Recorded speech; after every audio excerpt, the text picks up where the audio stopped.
Sir आज काहीतरी informatics सांगा ना, इन्फॉर्मेशन सांगा ना आपल्या स्टुडंट विषयी, आपल्या फॉलोअर्ससाठी. आज तुमच्या मते काय सांगू सांगा तुम्ही. सर स्टेथोस्कोपचे पार्ट्स सांगा सर्व, किती असतात काय नाही त्याचा यूज सांगा. हां चालतंय. तर मित्रांनो या व्हिडिओमध्ये आपण बघूया स्टेथोस्कोप काय असते, त्याचे पार्ट्स काय असतात, कोणता पार्ट कशासाठी यूज करतात. ठीक आहे.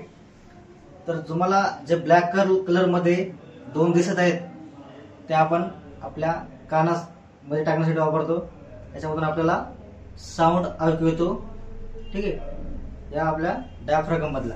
ठीक आहे. हे झालं इयरपीस. तर नेक्स्ट हा जो मेटॅलिक पार्ट दिसत आहे याला म्हणतात इयर ट्यूब. इयर ट्यूब म्हणतात त्याला. ठीक आहे. तो सगळं साऊंड कलेक्ट करतो. तुम्हाला हा जॉईंट जो दिसत आहे की नाही, हे आहे बघा साऊंड कलेक्टर. ठीक आहे. जो तुम्हाला ब्लॅक कलर मध्ये हे सगळे ट्यूब दिसत आहे याला म्हणतात ट्यूबिंग.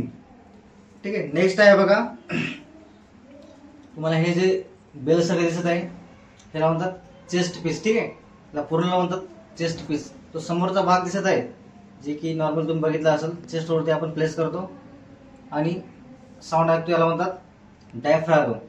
आणि याच्या पाठीमागचा जो भाग याला म्हणतात बेल.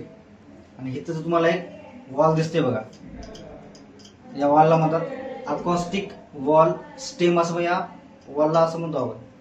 हे झाले बघा parts of stethoscope.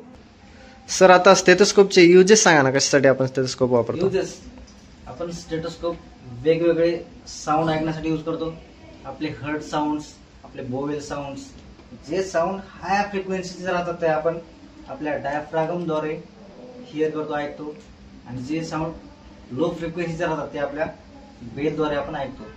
Hurt sound जसे की तुम्हाला माहिती आहे aortic valve sound, pulmonic valve sound, tricuspid वॉलचं साऊंड, बायकस्पिड वॉलचं साऊंड, आपले बोवेल साऊंड्स, आपले लंग साऊंड्स, सगळे आपण या स्टेथोस्कोपच्या चेस्ट पीसद्वारे ऐकू शकतो.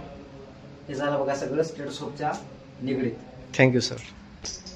तर हे सर्व माहिती झाली बघा स्टेथोस्कोप बद्दल. व्हिडिओ आवडल्यास लाईक करा आणि गरजू व्यक्तींपर्यंत शेअर करा. आणि आम्हाला कमेंट करून सांगा तुम्हाला कोणत्या जरी पार्ट्स विषयी काही माहिती पाहिजे असेल तर कमेंट करा. त्या इन्स्ट्रुमेंटवर आपण नेक्स्ट व्हिडिओ बनवू. धन्यवाद.